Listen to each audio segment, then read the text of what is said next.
Yo les postos, bienvenue dans cette nouvelle vidéo à moins de 48 heures du match de la saison du Paris Saint-Germain en Ligue des Champions. Bayern de Munich, Paris Saint-Germain. Le Paris Saint-Germain se déplace sans Marco Verratti, sans Leandro Paredes, officiellement, des deux meilleurs milieux de terrain. Le Bayern sera privé, lui, de son meilleur buteur et du meilleur neuf à l'heure actuelle, Robert Lewandowski. Beaucoup de joueurs du Paris Saint-Germain ont réagi par rapport à l'absence de Lewandowski, Kipembe, Mbappé. En soi, ils ont dit clairement que ça ne changeait pas grand-chose, que c'était une machine à gagner, une machine à marquer et à massacrer ses adversaires. Il va falloir que le Paris Saint-Germain donne son maximum. Comme vous le savez maintenant depuis des mois, voire des années, beaucoup de gens n'arrivent pas à comprendre comment j'aimerais que le Paris Saint-Germain soit dirigé. Voilà. Il faut expliquer à certaines personnes que être supporter, ce n'est pas être toujours encenser son équipe. Quand il y a des critiques, et surtout en ce moment il y a beaucoup de critiques à donner, il faut les donner. Il ne faut pas être chauvin, et beaucoup de monde aimerait qu'on soit chauvin. On n'est pas là pour être chauvin, on est là pour dire la vérité. Beaucoup de gens aimeraient un nouveau cycle au Paris Saint-Germain, chose qui pourrait ne jamais avoir lieu tant que les Qataris sont là. Si vous voulez mieux comprendre où je veux en venir et que vous n'arrivez pas à le comprendre, je vous conseille un film. Alors je connais le titre en américain, mais je sais qu'il est disponible sur Netflix. Netflix France. C'est avec Brad Pitt. Ça s'appelle Moneyball, l'art de gagner, mais je crois qu'en français c'est un autre nom. Donc vous allez chercher, c'est très simple à trouver. Vous tapez Moneyball, l'art de gagner, vous allez avoir la traduction en français, c'est avec Brad Pitt et beaucoup d'acteurs connus. Voilà, je vous conseille vraiment ce film. Si un soir vous vous ennuyez, regardez-le bien. On voit comment vraiment fonctionne un club. Alors là, c'est par rapport au baseball, mais c'est un peu les mêmes choses. Ça parle de transfert, ça parle d'autorité, ça parle de joueurs qui se comportent mal, qu'il faut virer, des joueurs peut-être pas exceptionnels, mais que tu peux rendre meilleurs. Je pense que le Paris Saint-Germain et tous les clubs devraient être dirigés comme ça. Donc voilà, le film s'appelle Moneyball, l'art de gagner, mais ça c'est en américain ou en canadien. Mais en français, vous faites la traduction, vous allez trouver le titre du film en français, et il est disponible sur Netflix. C'est avec Brad Pitt. Voilà. Donc voilà, vous pourrez comprendre mieux où je veux en venir. On enchaîne maintenant avec ce match.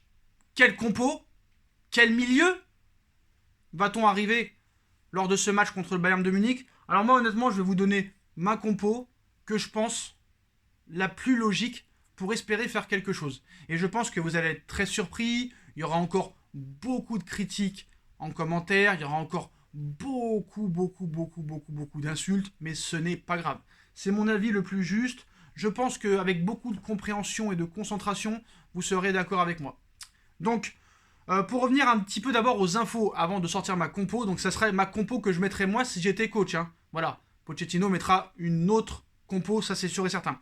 Donc cette saison, Neymar a déjà été suspendu 2 matchs fermes et un avec sursis après son expulsion contre l'Olympique de Marseille le 5 septembre dernier. Ce sursis pourrait alourdir la sanction de son altercation qu'il a eue hier avec Thiago Diallo. Donc le cas Neymar devrait être étudié mercredi par la commission de discipline. Il pourrait écoper de 3 matchs de suspension. Il raterait donc Strasbourg, Saint-Etienne et le quart de finale de Coupe de France. Neymar a déjà manqué 12 matchs pour des raisons disciplinaires depuis qu'il est au Paris Saint-Germain. Plus les absences et plus les problèmes extrasportifs de faux transferts, ça commence à faire beaucoup. On vous rappelle qu'hier, il y a eu des rumeurs de médias catalans comme d'habitude qui envoyaient encore Neymar au FC Barcelone en précisant que Neymar en a marre, qu'il a mis entre guillemets, entre parenthèses, la prolongation de contrat, tout ça et tout. Non, c'est que du fake, 100% fake, je vous l'ai dit. Il prolongera jusqu'en 2026, donc voilà. Maintenant, quel compo? Donc vous savez, le milieu est décimé. Tes deux meilleurs milieux de terrain ne sont pas là. Marco Verratti, en raison de Covid. Et Paredes qui est suspendu. Donc avec quelle équipe jouer? Quel système? Quelle défense? Bon comme vous le savez, dans les buts, il est indispensable, il est exceptionnel. Keylor Navas, dans les buts, il n'y a pas débat. Je partirai sur une défense centrale. Abdou Diallo, Kipembe. Pourquoi? Calmez-vous. Pourquoi? Paredes, Verratti ne sont pas disponibles. Certes, Marquinhos n'est pas un milieu de terrain.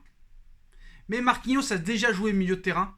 Et il a déjà prouvé, contre de très grosses équipes, qu'il était quand même au niveau de pouvoir jouer à ce poste-là. Diallo progresse de plus en plus. Je partirai sur Kipembe et Diallo dans l'axe. Avec Kurzawa à gauche, parce qu'il n'y a pas le choix. Et à droite, on espère qu'il pourrait être disponible Alexandro Florenzi. Parce que quoi qu'il arrive, même un Florenzi qui manque d'intensité sera toujours meilleur qu'un Thilo Kehrer ou qu'un Colin Dagba. Ça, c'est une évidence. Voilà ma défense. Je partirai sur un milieu de terrain à 3. Marquinhos en sentinelle. Rafinha, tu as besoin d'un créateur au milieu de terrain.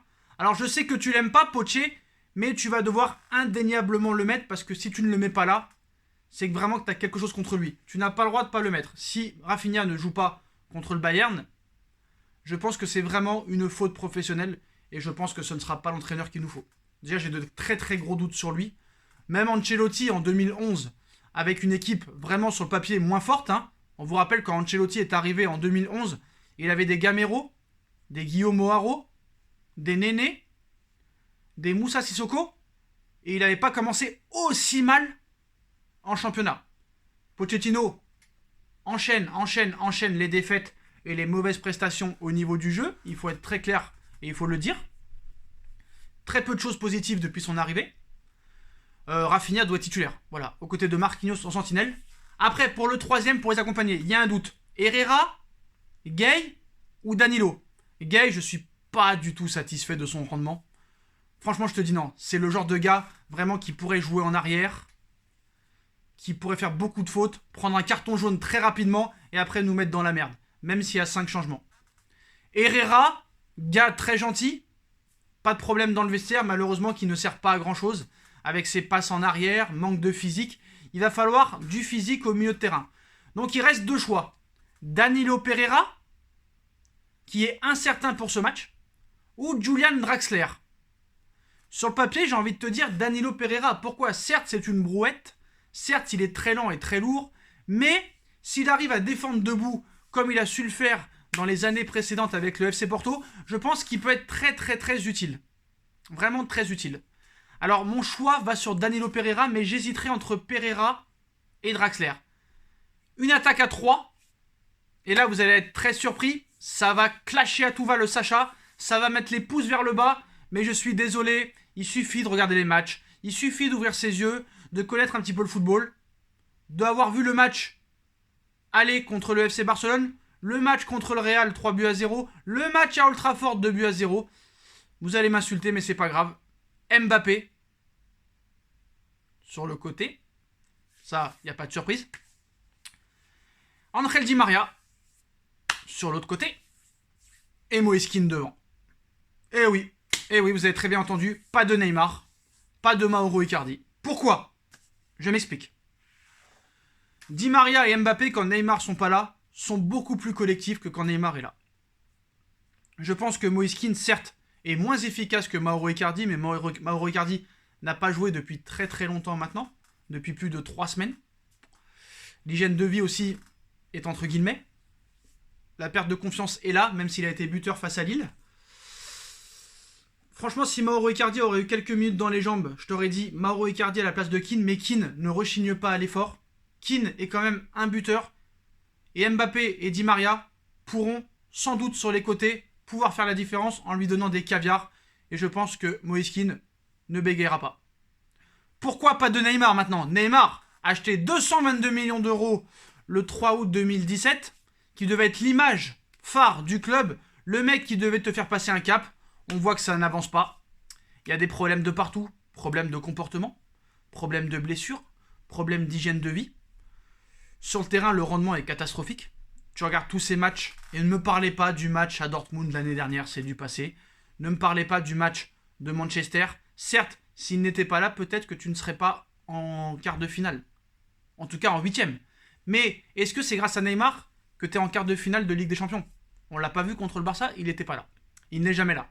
Quand il n'est pas blessé, il est suspendu. Quand il n'est pas suspendu, il fait la Java. Je vois encore cette nuit, à 2h30 du matin, il fait une story sur Instagram. Le mec ne dort pas, hygiène de vie catastrophique. Maintenant, il a un nouveau style de jeu, c'est je prends le ballon, j'arrête de jouer et je veux dribbler tout le monde. Alors certes, on pourrait dire que voilà, il n'a pas trop de soutien des fois. Mbappé aussi, des fois quand il est là, ça joue plus individualiste. Di Maria ne peut pas tout faire, ne peut pas tout créer. C'est pour ça que je pense que l'apport de Rafinha au milieu de terrain peut être très intéressant. Donc Neymar sur le banc. Par contre, je le fais rentrer à une demi-heure de la fin parce que je pense qu'il sera touché dans son orgueil et dans sa fierté d'être sur le banc. Sauf que Pochettino, il ne le fera jamais. Je peux vous assurer qu'il ne le mettra jamais sur le banc. Je le fais rentrer à une demi-heure de la fin. Et je pense que si je le fais rentrer à la 60e minute de jeu, dans son orgueil, il peut être très touché et peut faire du très très sale dans les dernières demi-heures. Et pouvoir lancer sa putain de carrière au Paris Saint-Germain. Donc je mets Neymar sur le banc et Icardi sur le banc s'il est disponible. Donc je remets la composition d'équipe. Keylor Navas dans les buts. Diallo, Kipembe dans l'axe. Alexandro Florenzi à droite. Layvin Kurzawa à gauche. Milieu à 3. Marquinhos en sentinelle. Rafinha en milieu créateur. Danilo Pereira ou Julian Draxler. J'ai vraiment un doute, mais je me mets quand même une préférence pour Danilo Pereira. Di Maria à droite, Mbappé à gauche et Moise Kean devant. Parce que Moise Kean, dans le repli défensif, il sera là. Et j'ai l'impression aussi que Mbappé défend beaucoup plus quand Neymar n'est pas là. Et je fais rentrer Neymar à la fin, Mauro à la fin. Je pense que ça peut être pas mal. Chose que Pochettino ne fera pas. Ça, je peux vous le garantir. Mais je pense que c'est la décision qu'il faut faire. Il faut penser au bien de l'équipe. On se rappelle que l'équipe de France en 98 a été championne du monde sans Eric Cantona, sans David Ginola, qui étaient les deux meilleurs buteurs de l'époque. À l'époque. On se rappelle que la France en 2018 a gagné la Coupe du Monde sans Karim Benzema, qui est le meilleur attaquant français, sans hésitation, qui a encore été buteur ce week-end, qui enchaîne les buts, qui a 4 Ligues des Champions. Mais la France a quand même gagné sans lui. Je pense qu'à un moment donné, il faut faire des sacrifices et il faut penser au collectif. Parce qu'avec Neymar, il n'y a pas de collectif. C'est tout. Voilà. Insultez-moi, détruisez-moi, je n'en ai que faire. Mais pour les gens vraiment très très très logiques, vous savez que j'ai raison. Donc je répète une troisième fois. Navas dans les buts, Kipembe Diallo dans l'axe, Kurzawa à gauche, Florenzi à droite, milieu à 3, Danilo Pereira, Marquinhos en sentinelle, Rafinha en milieu créateur, Di Maria à droite, Mbappé à gauche, Moise Kean devant. Voilà. Ça a porté ses fruits au match aller contre le Barça, ça peut porter ses fruits aussi, cette compo d'équipe. Le Bayern est beaucoup plus fort que le Barça. Le Bayern, ce qui est bien, c'est qu'ils sont prévisibles, on connaît leur jeu, donc on ne sera pas surpris. Et il va falloir aussi de l'impact physique. C'est pour ça que je pense que Marquinhos peut avoir une plus-value au milieu de terrain en l'absence de Leandro Paredes et de Verratti. En plus, Marquinhos a l'expérience au milieu de terrain maintenant. Et voilà. Donc après, on connaît ce qui va se passer. Si jamais ça marche, on dira, vous voyez, Marquinhos au milieu de terrain, c'était peut-être pas une mauvaise idée. Marquinhos peut dépanner. Voilà, peut dépanner, il l'a déjà fait. On a vu contre le Bayern, il a tout à fait été efficace. Et dans beaucoup de matchs, il a été efficace contre Liverpool à l'époque et beaucoup d'autres matchs. Donc voilà ma compo en 4-3-3. Et puis je fais rentrer Neymar et Mauro Icardi à une demi-heure de la fin si on est dans la merde. Et si on arrive à trouver une brèche en ouvrant le score ou en étant un partout, faire beaucoup de replis défensifs. Et je pense que Moise Kean peut vraiment être important dans ce registre. Voilà les postos. C'est la fin de cette vidéo. Puis on reviendra bientôt aussi à 24h du match sur d'éventuelles infos du match. Parce qu'on ne sait jamais, avec cette crise sanitaire, on peut avoir quelques absents des deux côtés. On vous rappelle qu'en plus de Lewandowski, Douglas Costa aussi sera forfait face au Paris Saint-Germain. Voilà les postos. Dites-moi en commentaire ce que vous pensez de mes choix, de ma compo d'équipe, de mettre Marquinhos au milieu de terrain et de mettre Neymar sur le banc. Je pense que pour le bien de l'équipe, c'est ce qu'il faut faire. Puis on like à tout va, on partage, on commente, on s'abonne, on active la petite cloche pour être tenu au courant des vidéos qui vont sortir. On me rejoint sur mes différents réseaux sociaux, surtout sur mon Instagram SBFootNews. La cagnotte PayPal est toujours disponible en lien en description. Vous avez aussi ma deuxième chaîne YouTube, No Feeling, qui est disponible. Et pas les postos, je vous souhaite à tous une bonne continuation et à très vite pour une nouvelle vidéo. Tchuss.